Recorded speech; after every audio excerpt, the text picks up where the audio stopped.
As it winds its way through Saxony in East Germany, the River Mulde passes through the small town of Colditz.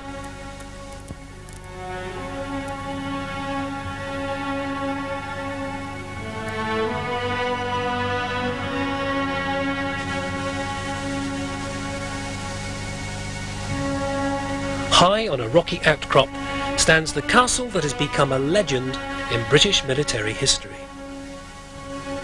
During the years of World War II, Colditz Castle was designated a Sonderlager, or special camp, by the German army. For the first 4 years of the war, Oflag 4C, as the camp was officially known, was an international camp housing men from France, Belgium, Holland, Poland, and of course British officers from all around the world. To be sent to this special camp, a prisoner of war had to have escaped from at least one other camp, or to have been declared Durchfeindlich, or hostile, towards Germans. What the Germans had in fact created was a camp filled with the Allies' best forgers, bribers and escapers. Experts in all aspects of escape were gathered together in Colditz, which of course the Germans believed was escape-proof. It was not surprising, therefore, that very soon the prisoners set out to prove otherwise. The counter, there was a manhole cover, and Pat came in one day and said, "I think we ought to have a look under there." And I said, "Yes." I said, "Well, that's all right." I said, "I'll keep the sergeant occupied while you go down and have a look-see." I said, get a few people in and be milling around and just cover, and I'll make sure that everything's all right behind. Well, it worked. He went down, came back, said, "Right, well, it does go a little distance, then there's a brick wall." But he said, "Obviously, I think after the brick wall, it's clear ground." Now, we were originally going to go quite a long way to come out down in the park area, or the path to the park. But to save time, Pat thought we ought to perhaps come up in that little grass patch outside the canteen window. There was a guard put on there, and the suggestion was that he should be bribed. I was always, I said no. I said it's too early in the war for bribery of that nature. I said I think we should go further. However, the consensus was that we should do it this way. So the guard was approached, and he agreed, and the sum was agreed, and so it was all set for the night we were going to do it. Well, of course, the guard did very well out of it. Not only did he get our fee, shall we say, the Germans paid him and gave him some leave, because you see, the night we came up, Preem and his merry men were waiting for Pat. Though this attempt failed, its leader, Pat Reed, for a long time the British escape officer, eventually led a group of 4 prisoners out of Colditz and away to Switzerland. Like Pat Reed and Kenneth Lockwood, Peter Allen was one of the first 6 British Army officers to arrive at Colditz. Shortly after his arrival, an opportunity to escape presented itself. Put in a mattress. They were changing mattresses on a horse cart, and Pat Reed shoved me in a mattress. I managed to have 50 Reichsmarks given me by Kenneth Lockwood, who was on the escape committee, but no food. It was a very quick escape, and I dressed, put on some short trousers and white socks and looked like an Hitler Youth. I was dumped in a place outside in the town where they kept the mattresses. And after about a quarter of an hour, when I heard no more noise, I got out, brushed myself down and walked to the station. And this was quite amusing. And I went to the station and asked the booking clerk, Chemnitz, please, in German, because I spoke German. And he replied in German, hin und zurück, which is the German for a two-way trip, there and back, and I replied, nur hin, only one way, please. So I set off and took a train to Regensburg. I remember getting off the train and sleeping the night in the lavatories. And then I walked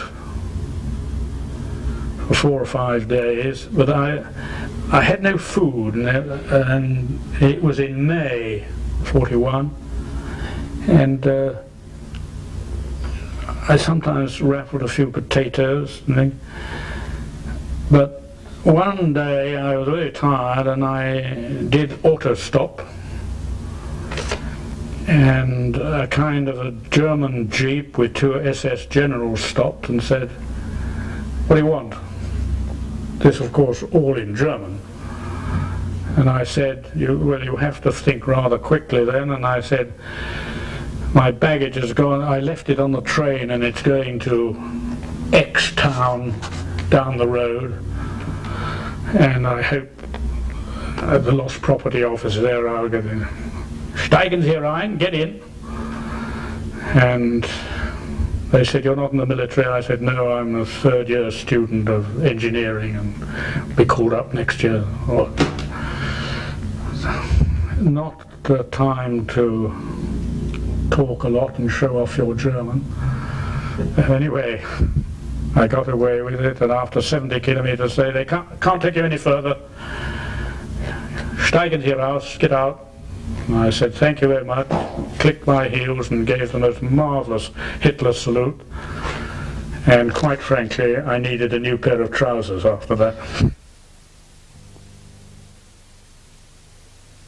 Sadly, Peter Allen was recaptured 4 days later in Vienna. He was returned to Colditz 23 days after his escape. Of all the prisoners in Off-Flag 4C, there was one man who everyone, prisoners and guards alike, recognised as the greatest escaper of them all, and that man was Mike Sinclair.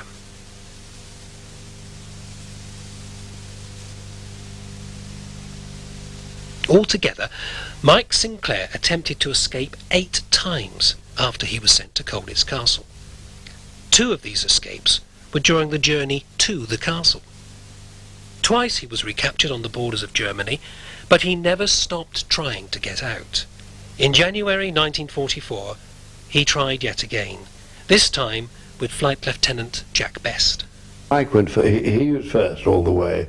The rope went out and he went out, and I was, well, you know, practically touching him going down. The second he hit the terrace, he started disentangling the rope in case it got tangled up.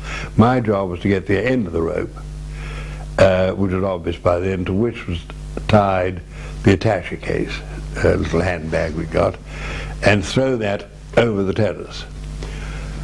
Mike went down the next bit.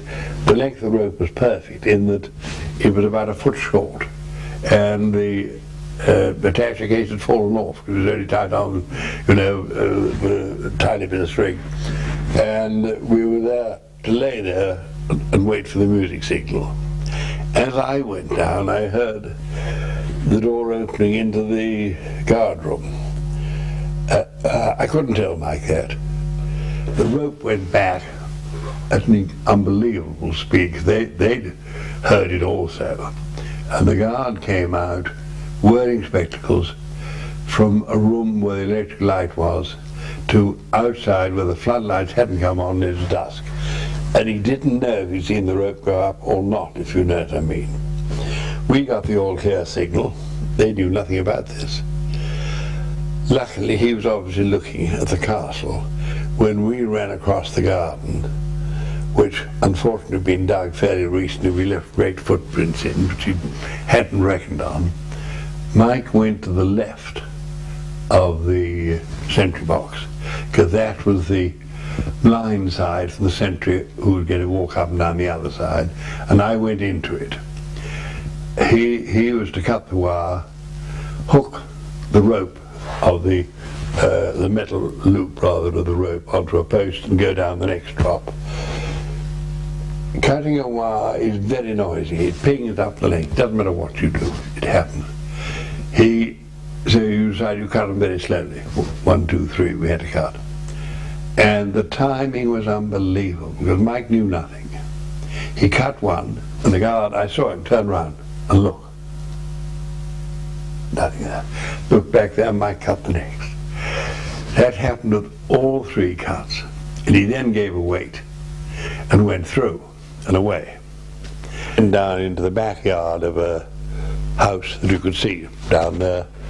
I stripped off my brass buttons, I don't know what I did with them now, opened the gate and walked out, owning the place, and just walked down the river. We got to Rhina. Alla wasn't with us, and there was a policeman obviously looking out of the window, probably thinking of nothing in particular, or thinking something, suddenly saw me. Mike would have got away with it.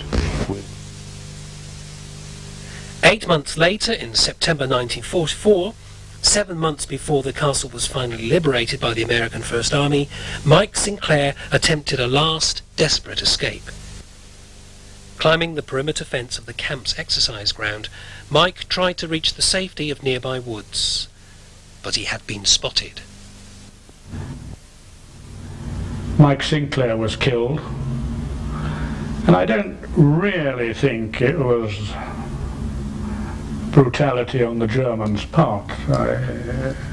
He was told to stop, and but that was saddening, because I think he was awarded a DSO for. I think he was the greatest escaper of the lot, and he never thought of anything else except escaping.